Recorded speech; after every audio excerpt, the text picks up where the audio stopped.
তোমার মুখে শুনে শুনে আমার অনেক দিনের বাসনা ছিল ইকবাল স্যারের সাথে একবার সামনাসামনি দেখা করার। আজ যখন সেই সুযোগটা পেয়েছি তখন সেটা হাতছাড়া করতে চাইছি না। ইকবাল মামাকে দেখতে গিয়ে আবার নিজের যেন কোনো ক্ষতি ডেকে এনো না। এর দায় কিন্তু আমি নিতে পারবো না। শুধু দায় থেকে অব্যাহতি পেতে চাও বলেই বলছো?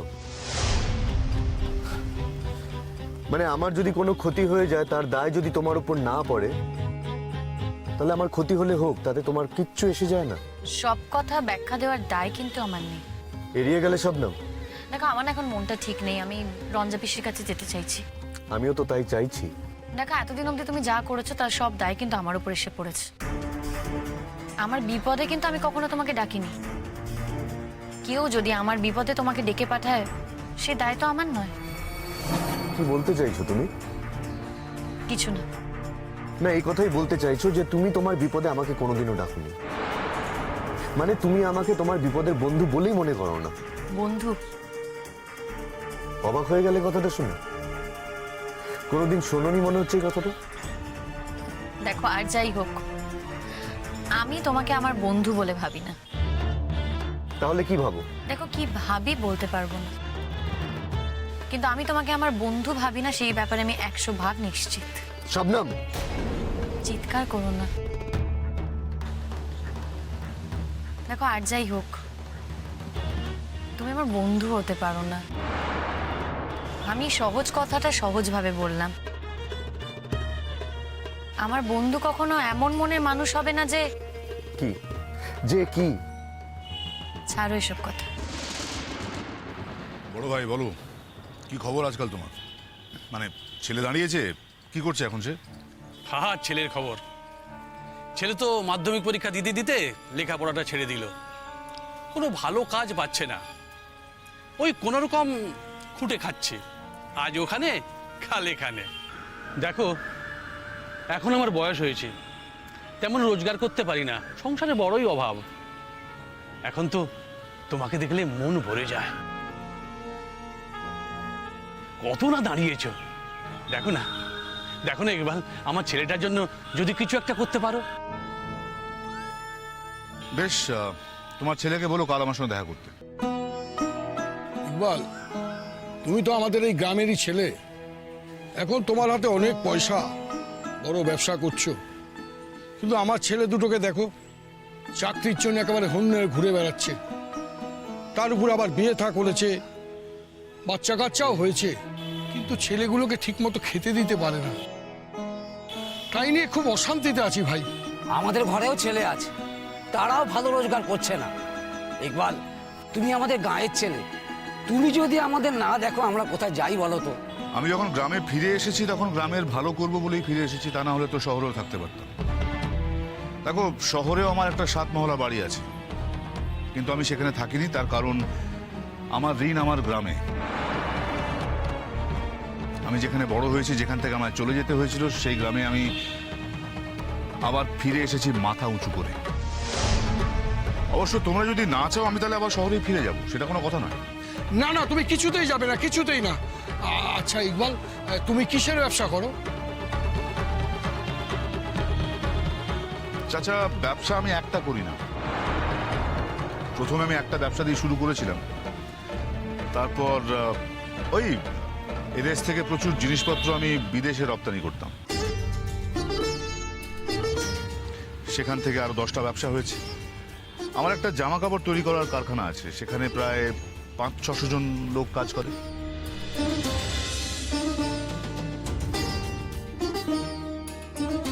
500-600 লোক কাজ করে? সে তো একটা কারখানা চাচা, ওই একটা কারখানাতেই 500-600 লোক কাজ করে।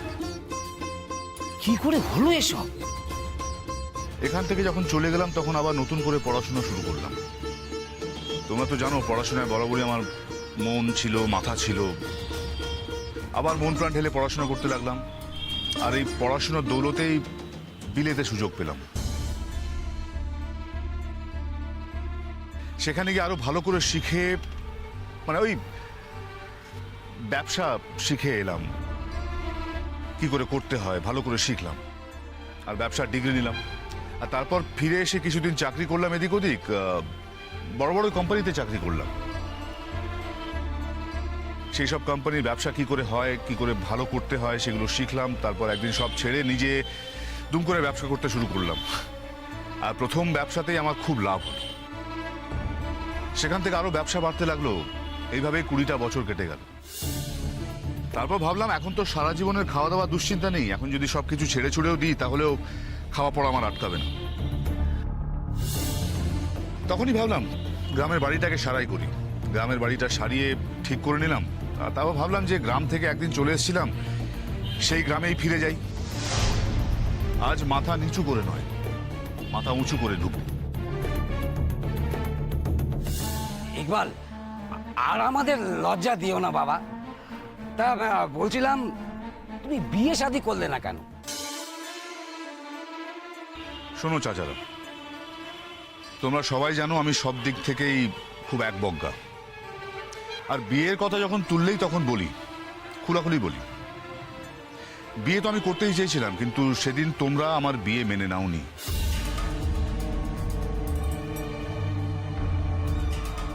না তোমরা মেনেছো, না এই গাঁয়ের অন্য ধর্মের লোক মেনেছিল। কিন্তু আমি তো আর কোনো মেয়ে খুঁজে পেলাম না আমার যোগ্য। তাই আজ আমি এখানে তোমাদের সবাইকে ডেকে পাঠিয়েছি। আর রঞ্জার বাড়ির লোকেরাও আসবে, ইনফ্যাক্ট রঞ্জাও আসবে, ওকেও ডেকেছি। আজ তোমাদের সকলের সামনে আমি রঞ্জাকে বিয়ের প্রস্তাব দেব। রঞ্জা যদি এই বিয়েতে মত দেয় তাহলে বিয়েটা হবে, আর যদি না রাজি হয় তাহলে আমার বিয়ে হবে না সারা জীবনের মতন। কি আর করা যাবে? তা বলে মনে মনে একজনকে ভালোবাসবো আর বিয়ে আরেকজনকে করব, এইটা করে তো আমি আরেকটা মেয়েকে ঠকাতে পারবো না।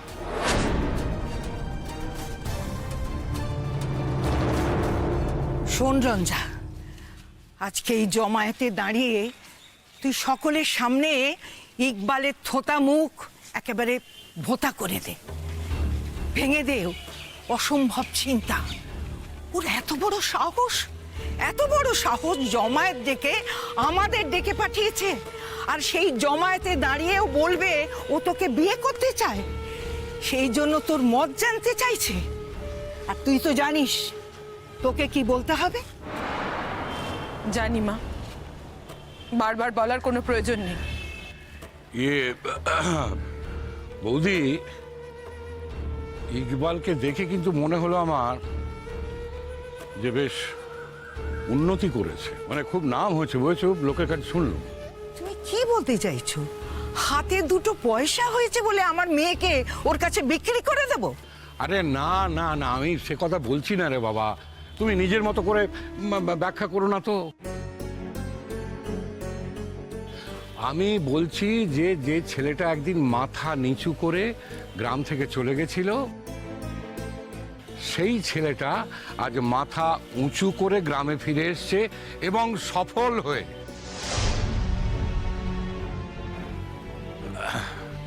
দেখো, তুমি তোমার মেয়ের সঙ্গে কার বিয়ে দেবে না দেবে সেটা তোমার সিদ্ধান্ত, তার মধ্যে আমি মাথা গলাতে যাব না।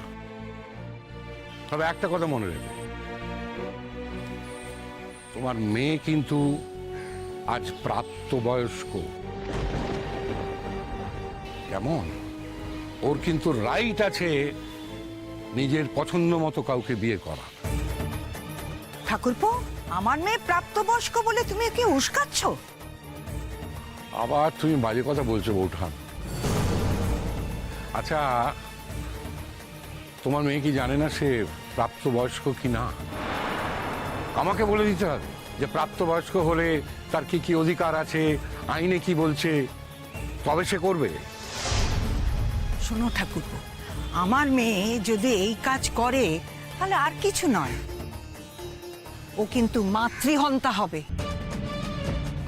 আমি কিন্তু আত্মহত্যা করবই, আর সেই দায় ওর কাছে গিয়ে কিন্তু পড়বে। সেই দায় সহ্য করে ও যদি বেঁচে থাকতে চায়, ওর সুখ কিনতে চায়, তা কিনুক। সেই জন্যই তো আমি ওর সঙ্গে যাচ্ছি, দেখি ও কি বলে।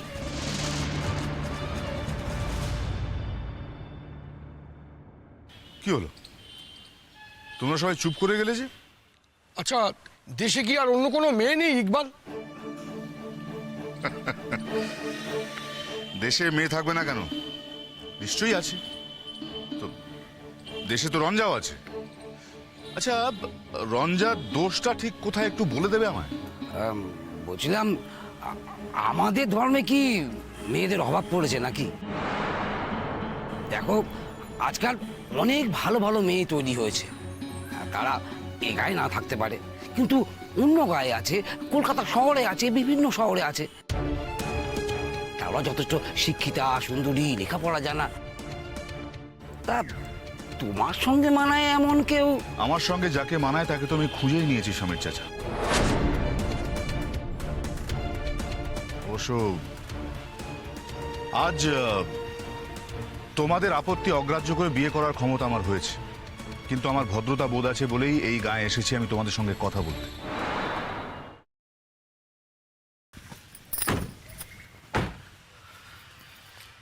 দাঁড়াও শবনম, 1 মিনিট। কথাটা যখন উঠতে শুরু করেছে তখন কথাটা শেষ হোক। আমার আর কোনো কিছু বলার নেই। আর তাছাড়া আমার তোমার সাথে আর কোনো কথাই নেই। আমার সব কথা বলা শেষ হয়ে গেছে। দেখো, যে কাজে এসেছি না সে কাজে যেতে দাও, বাধা দিও না। দাঁড়াও শবনম। কেন বারবার তুমি আমাকে পিছু ডাকছো বলো তো? আমার না এখন কোনো কিছুতেই মন নেই। তুমি আমাকে তোমাদের গ্রামে একা ফেলে চলে যাচ্ছ? আমি তো তোমাকে আমাদের গ্রামে আসতে বলিনি। এসেই যখন পড়েছি তখন আমার যদি কোনো বিপদ হয়ে যায় তাহলে তোমার কিছু এসে যায় না বলছো?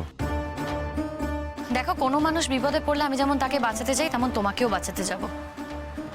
এটা মানুষের ধর্ম, এটা আমার ধর্ম। ব্যাস এইটুকুই, তার চেয়ে বেশি কিছু নয়? না, বেশি কিচ্ছু না।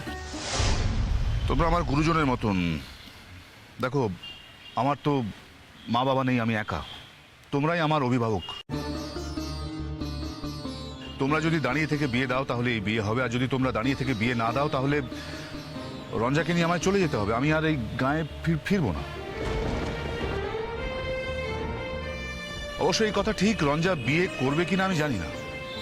রঞ্জা যদি বিয়ে করতে না চায় তাহলে তো মিটেই গেল। বিয়ে করার বাসনাটাই সারা জীবনের মতন। ফিরে যাব কলকাতায়, ওখানেই তো ছিলাম এতদিন, ওখানেই থাকবো বাকি দিনগুলো, ওখানেই। এবার তোমরা ভেবে দেখো তোমরা কি বলবে। দেখো ইকবাল, তুমি হচ্ছে পুরুষ মানুষ, তোমার যেমন খুশি তেমন তুমি শাদি করতে পারো, কিন্তু আমরা বলতে চাইছি যে আর কোনো সুন্দরী অথবা কোচি মেয়ে যদি তুমি। আমিও তো অত কোচি নই সমীর চাচা, আর সুন্দর তো যার যার চোখে। আমার চোখে রঞ্জাই পৃথিবীর শ্রেষ্ঠ সুন্দর। এবার কি করা যাবে বলো? তুমি গ্রাম ছেড়ে যেও না ইকবাল ভাই। তোমার বল হয়েছে, ভরসা হয়েছে, তুমি গ্রামের মানুষের ভরসা হয়ে থাকো। মানে তার জন্য তুমি যা ইচ্ছা তাই করবে, তাই করবে। আমি কিন্তু পয়সা দেখিয়ে তোমাদের রাজি করাতে চাইছি না, আর যা ইচ্ছে তাই করছি তাও নয়। আমি একটা মেয়েকে কথা দিয়েছিলাম তাকে বিয়ে করব, 20 বছর বাদে আমি তাকেই বিয়ে করতে চাইছি। এতে যা ইচ্ছে তাই করার মতন কিছু আছে বলে তো আমার মনে হয় না। আর এমনও নয় যে রঞ্জা বিয়ে করেছে আমি তাকে শ্বশুরবাড়ি থেকে ফিরিয়ে আনতে চাইছি, সেও তো অপেক্ষা করে আছে। শুধু অন্য ধর্মের বলে তোমরা এই বিয়েটা মন থেকে মেনে নেবে না তা তো হতে পারে না। মানে আমি বুঝতে পারছি না, অন্য ধর্মের বিয়ে কি পৃথিবীতে প্রথম হচ্ছে নাকি আগে কখনো এরকম কিছু ঘটেনি? শোনো চাচা, তোমাদের যা বলার আজ এখানেই বলে দাও। আজ এখানেই ঠিক হয়ে যাবে আমি এই গায়ে থাকবো না গ্রামের বাইরে চলে যাব। রঞ্জা দিদি যদি তোমাকে বিয়ে করতে চায় এ বিয়ে হবেই। এই গায়ের বাইরে তোমাকে কিছুতেই যেতে দিচ্ছি না, একদম না।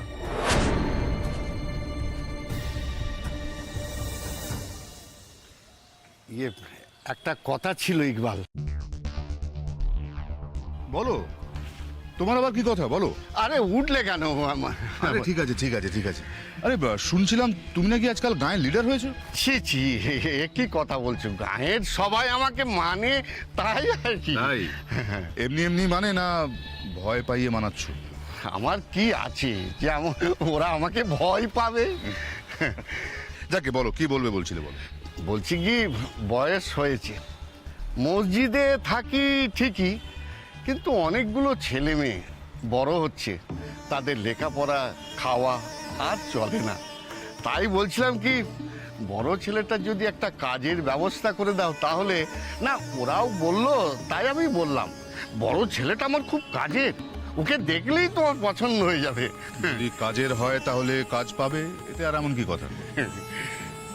দেখো, কেউ যদি কাজ ভালোবাসে তাহলে আমার কাছে তার থেকে প্রিয় আর কেউ হতে পারে না। আমি তো গায়ে এসেইছি সবাইকে নিয়ে কাজ করব বলে। তোমার বড় ছেলে যদি কাজ ভালোবাসে তাহলে সে কাজ পাবে, নিশ্চয়ই পাবে। আমি চাই গ্রামের সকলে চারবেলা খেয়ে বাঁচুক, সেই ব্যবস্থা করতে এসেছি। এখন তোমরা যদি আমাকে গায়ে থাকতেই না দাও তাহলে তো। না না, থাকতে দেবো না কেন? আচ্ছা, থাকতে না দেওয়ার কি আছে? সবাই মিলে বলো না গো। না, না, তুমি গায়ের ছেলে, গায়ে থাকবে, এতে আপত্তি কি আছে? না, এখানেই থাকবে। তাই ইকবাল, বলছিলাম তোমার ওই সাত মহলার বাড়ির ভেতরে আমাদের একবার ঢুকতে দেবে? কি বলছো কি? ওই বাড়ি কি শুধু আমার একার বাড়ি নাকি? গায়ের সকলের বাড়ি ওটা। যখন খুশি তখন। আর আমার শাদির ভোজ খেতে আসতে হবে তো। আর আমার শাদির জোগাড় যন্ত্র তো সব তোমাদেরই করতে হবে। আমার কে আছে বলো? আমি তো একা। আমার তো এই পৃথিবীতে তোমাদের ছাড়া আর কেউ নেই। কিন্তু রঞ্জা যদি আপত্তি করে? দেখো, গায়ের সকলে মেনে নিয়েছে জানলে রঞ্জা আপত্তি করবে বলে আমার মনে হয় না। এইটুকু ভরসা ওর উপর আমার আছে। কিন্তু ওদের বাড়ি থেকে তো কেউ আসছে না। রঞ্জার মা যেমন কঠিন লোক, ও কিছুতেই রাজি হবে বলে আমার মনে হয় না। আমি তো রঞ্জার মাকে বিয়ে করব না, বিয়ে করব রঞ্জাকে। কি তাই তো? এতদিন রঞ্জা নিজের মা বাবার কথাই শুনে এসেছে, এবার রঞ্জার আমার কথা শোনার পালা। আচ্ছা আচ্ছা, ঠিক আছে ঠিক আছে, এখন এসো এসো বৌদি এসো। রঞ্জাপা, রঞ্জাপা, দেখো এটা কিন্তু তোমার জীবনের শেষ সুযোগ নিজেকে গুছিয়ে নেবার। অনেক তো হলো। দেখো তোমার আম্মু যদি নিজে যেচে মরতে চায় সেটা তার নিজের ইচ্ছের ব্যাপার। তুমি কি করবে বলো তো? আর এমনিতেও তোমার আম্মুর যা বয়স হয়েছে তাতে উনি দুদিন বাদেই মারা যাবেন। আচ্ছা ঠিক আছে, তুমি এক কাজ করো না, তুমি ইকবাল ভাইকে আলাদা করে ডেকে তুমি তাকে বুঝিয়ে বলো যে আম্মু যখন থাকবে না তখন তুমি তার কাছে চলে যাবে। দেখো দেখো, বড় কর্তা কি বললো শুনলে তো? বড় কর্তা তো তোমার হয়েই বললো, বলো। বড় কর্তাও চাই যে তোমার সঙ্গে ইকবাল ভাইয়ের বিয়ে হোক। আর সত্যি কথা দেখো তো, যারা সত্যি সত্যি তোমাকে ভালোবাসে তারা কেউ তোমার এই দুঃখী দুঃখী মুখটা দেখতে পারে বলো তো? দেখতে ভালোবাসে তারা কখনো? রঞ্জাপা, কি হলো? কিছু বলছো না কেন? কিছু তো বলো। এই যে সেরিনা, কি বলছো ওকে তুমি? কেন বড়মা, আমি কি রঞ্জাপার সঙ্গে দুটো কথাও বলতে পারি না? আমি জানি তোমরা কেউ ওর ভালো চাও না, সবাই ওকে সর্বনাশের পথে নিয়ে যাচ্ছ, সঙ্গে সঙ্গে আমার সংসারটাকেও সর্বনাশের দিকে নিয়ে যাচ্ছ। তোমাদের কাউকে আমি বিশ্বাস করি না। এসব কথা বলে ওর মাথাটা ঘুরিয়ে দিও না। বড়মা, রঞ্জাপা যেদিন ইকবাল ভাইকে ভালোবেসেছিল সেদিন কিন্তু আমাদের কারো মদত ছিল না। রঞ্জাপা নিজের ইচ্ছেতে ইকবাল ভাইকে ভালোবেসেছিল, আর ইকবাল ভাইও নিজের ইচ্ছেতে রঞ্জাপাকে ভালোবেসেছিল। এই কথাটা কিন্তু তোমাকে মনে রাখতে হবে বড়মা। কি হলো রঞ্জা, দাঁড়িয়ে আছিস যে? কষ্ট হচ্ছে? আমার কিচ্ছু হচ্ছে না মা, আমি খুব ভালো আছি, খুব। বেশ, তাহলে চল চল, আয় আয় আয়। তুমি কি যাবে? তুমি এগিয়ে যাও, আমি আসছি আমার মতো। তুমি যখন আমার সঙ্গে এসেছো, আমাদের গ্রামে এসেছো, তখন তো আমার একটা দায়িত্ব থাকে। আর প্লিজ দয়া করে না আমার আর সমস্যা বাড়িও না। আমার ভরসাতেই যখন এসেছো বলছো তখন আমার সঙ্গেই চলো। শুধু আমি ভরসা করলে তো আর হবে না। তুমি তো আমার ভরসার কেউ নও, সেটা তুমি নিজের মুখেই স্বীকার করলে। আমি ভরসা করলেও তুমি তো আর আমাকে ভরসা দিতে পারো না। জীবন ক্ষেত্র অনুযায়ী মানুষ নানা রকমের রূপ বদলায়। আমি পারিনি, তুমি পেরেছো। তাই এখনকার জজদা আর তখনকার জজদার মধ্যে কিন্তু আকাশ পাতাল তফাৎ। তুমি বুঝবে না সেটা। বুঝতেও চাই না। দেখো জজদা, আমি গ্রামের সহজ সরল বোকা একটা মেয়ে। তোমাদের শহুরে চমক আমার নেই, তাই শহুরে চালাকিও আমি শিখিনি। আর আমি আমার এই সরলতা নিয়ে বেঁচে থাকতে চাই। শহরে থেকেও শহুরে চালাকি আমি শিখতে পারবো না। সরি গো জস্তা, কিছু মনে করো না।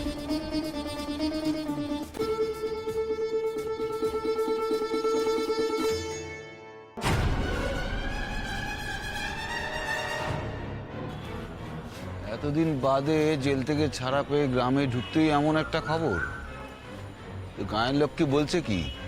দেখো রবিউল, এই ইকবাল কি আর সেই ইকবাল আছে? এই ইকবালের এখন অনেক পয়সা, পুরো গ্রাম কিনে রাখতে পারে। কে যুদ্ধে যাবে ওর বিরুদ্ধে? তো পয়সা হয়েছে বলে কি সবকিছু বিসর্জন দিতে হবে?